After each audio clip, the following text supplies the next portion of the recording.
que vous allez bien. Bienvenue chez Ladoa. It's about everything. Cette fois-ci, on va direction du Congo-Ça Afro-Pipo. C'est des influenceuses camerounaises, si je comprends bien. Vous le savez, j'ai parlé de cette personne, cette lanceuse d'alerte qui concernant Aïcha Kamoise, qui s'est fait interpeller à l'aéroport. Donc, elle avait fini de faire un séjour à l'aéroport de Douala. Et elle s'est fait interpeller et on a pu comprendre il y avait question concernant à certaines attaques ou son contenu, qu'elle avait critiqué une personnalité. Et là maintenant, en regardant un petit peu plus, en frôlant un petit peu plus, en allant patiner un peu plus, il y a une personne qui m'a interpellée aussi, une autre personnalité, et j'ai été touchée. Oui, Doa a été émotive à ce tel point. On parle d'une certaine qui s'appelle Muriel Blanche. En vrai, je la connaissais pas. J'ai découvert, elle a l'air très belle, très gentille. Elle a l'air très belle, très chic et tout ça. Et elle, Muriel Blanche, elle a fait des révélations. Et on va arrêter tout ce qu'on fait.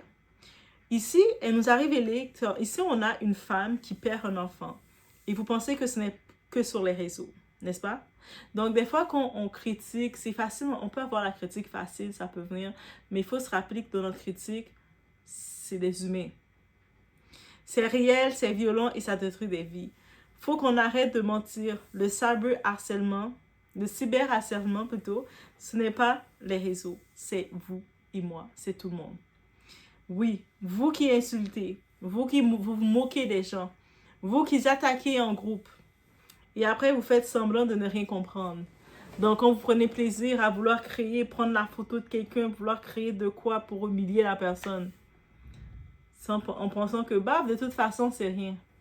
On va en parler. Donc, on est chez Ladoa. It's about everything, as you know, guys.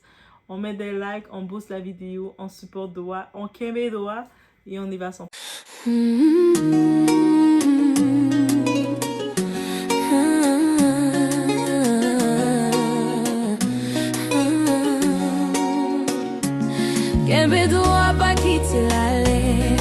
Donc, en effet, dans l'affaire impliquant Muriel Blanche et Aïcha Kamoise, Muriel affirme avoir perdu une grossesse en 2023, avoir failli perdre son autre enfant en 2025.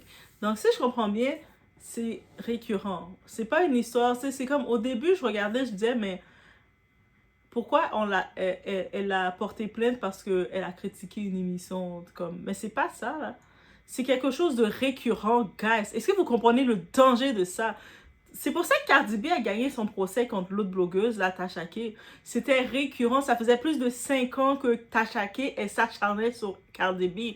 C'est comme ça que Cardi B a gagné son procès et Tasha K lui doit autant d'argent, guys. Et ça, j'étais pas au courant de cette partie-là. Et elle pointe une cause, le cyberharcèlement qu'elle a été victime. Et le cyberharcèlement, il faut savoir, c'est pas une seule personne la coupable, on comprend, c'est un climat, une pression, une violence collective. Dans cette affaire impliquant Muriel Blanche, elle parle de grossesse perdue, pression mentale, harcèlement constant. Et certains trouvent encore ça normal. Il y a encore des gens qui, en 2026, qui vont dire « Mais elle a voulu être une célébrité, elle doit accepter le tout. » What the hell? C'est pas parce que tu fais un métier, ça veut dire que ben moi je travaille dans la santé, ben je dois accepter qu'un patient doit me cracher dessus. C'est quoi cet argument de bête que vous avez en 2026? Non, sérieux là. C'est pas parce qu'elle est influenceuse ou elle a une personnalité qu'elle doit accepter ça là, cet acharnement, guys. Le problème, c'est que beaucoup ne comprennent pas que derrière un écran, ce n'est pas juste des mots, c'est des attaques répétées. Donc des fois, on pense que toi tout seul, t'as fait un mot, mais elle en reçoit peut-être une centaine ou des milliers là en même temps. C'est de l'humiliation publique, de la pression constante. Et à force, le corps, il finit par lâcher. Le mental, il s'effondre. Le problème aujourd'hui, c'est devenu une habitude. Insulter quelqu'un égale du divertissement. Humilier quelqu'un égale du contenu. Détruire quelqu'un, c'est du buzz, right? Et le pire, ça fait rire, ça fait des vues, ça crée des fans. Les gens vont même vous suivre par rapport à vous acharner sur les gens, n'est-ce pas? Donc, quand on voyait que ce soit, désolé, on prend l'exemple d'Aïcha Kamoise parce que c'est elle qui est dans l'eau chaude, là. Mais quand on la voyait faire son contenu, de se moquer des gens et puis rire, les gens s'abonnaient à elle, disaient « Yes, girl! Yes, yes! » et vous étiez content, vous en profitez d'écrire des commentaires, de la chauffer. Soyons honnêtes, beaucoup de gens sur les réseaux insultent, ils provoquent, ils humilient.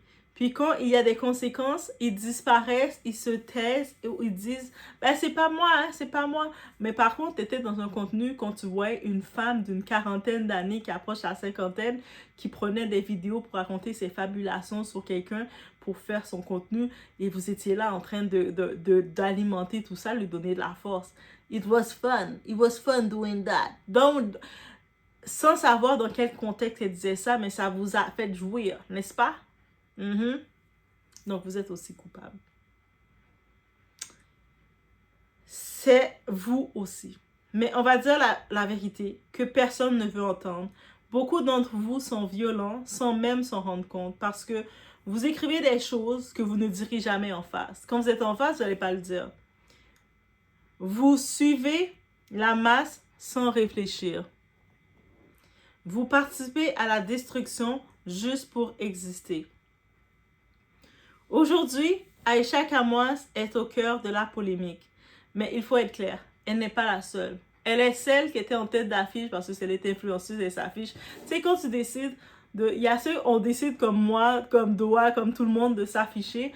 On est, qu'on le veuille ou pas, on lance, on devient des lanceurs d'alerte, on lance l'alerte parce qu'on s'affiche.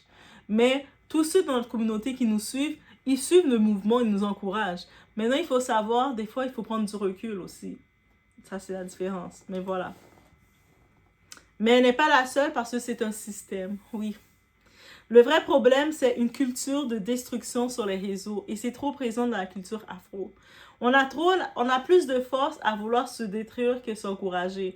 C'est plus facile dans la culture afro, dans les réseaux. C'est compliqué pour les afros de liker, de partager, d'encourager, de donner de la force à une autre personne afro. Tu vois, c'est plus facile de chercher les défauts, de critiquer, de rabaisser, de chercher les fautes, de chercher les failles pour rabaisser la personne. Right? Il faut le dire la vérité. C'est ça le problème. Où tout le monde attaque et personne n'assume. Dans cette histoire avec Aïcha Kamoise, où il y a des responsabilités individuelles, mais le vrai problème est plus large. Une mentalité collective toxique. On le dénonce parce qu'on doit faire mieux. Où tout le monde attaque et personne ne prend du recul. Les personnalités publiques ne sont pas des robots. Ils sont pas des robots. Muriel, elle nous l'a dit. Je ne suis pas un robot. J'ai vécu du stress, de l'acharnement. Avec le stress que j'ai vécu, je portais la vie, j'ai perdu la vie que je portais. Et ça a failli d'arriver une deuxième fois. En 2023, ça arrivé. 2025, ça a failli encore l'arriver. Donc, elle a gardé ça longtemps avant de dénoncer. C'est pas une histoire d'une fois. Elles ressentent, elles souffrent, elles encaissent. Et parfois, elles craquent en silence. Et souvent, elles craquent en silence. Vous voulez une vérité dérangeante? Le cyberharcèlement ne commence pas avec une personne. Il commence avec des commentaires, des partages, des réactions. Il commence avec vous, avec nous.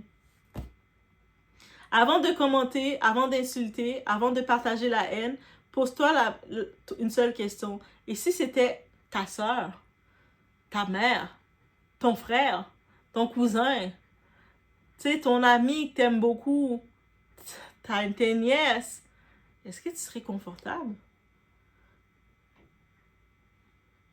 Le cyberharcèlement ne tue pas toujours directement, mais il détruit lentement. Et aujourd'hui, ce n'est pas une histoire de buzz, c'est une histoire de responsabilité. Guys, le mot responsabilité. Vous voulez du buzz, vous voulez du clash, alors assumez aussi les conséquences. Parce que derrière chaque écran, il y a un cœur, il y a un corps, il y a une vie réelle. Et parfois, vos mots deviennent des blessures invisibles. Vous êtes peut-être le pas de plus pour cette personne de commettre l'irréparable. Pensez à ça. Donc, suite à ce que j'ai pu comprendre de Muriel Blanche, ce qu'elle vivait, ce qu'elle a vécu, on le souhaite à personne. J'espère qu'elle a l'aide et l'encadrement, son entourage qu'il lui faut. Et de décider, après tout ce temps, de porter plainte, c'est complètement légitime. C'est-à-dire qu'elle a vécu tout ça. La personne qui a contribué, la tête d'affiche, à lui créer tout ce stress-là, se permet encore de la critiquer. Of course qu'elle va péter une coche, là, elle va dire, je vais utiliser mes réseaux, puis je vais faire l'État faire son travail. Si je comprends bien, depuis en 2023 que ça dure, guys. Ça doit nous réveiller. Ça doit réveiller nos consciences. Je vous laisse sur cette réflexion. Faites attention à vous, guys. Et ce n'est pas lâche de dire que j'en ai assez. Donc, Muriel n'a pas été lâche de devoir porter une plainte officielle. Au contraire. Je vous laisse sur ce peace.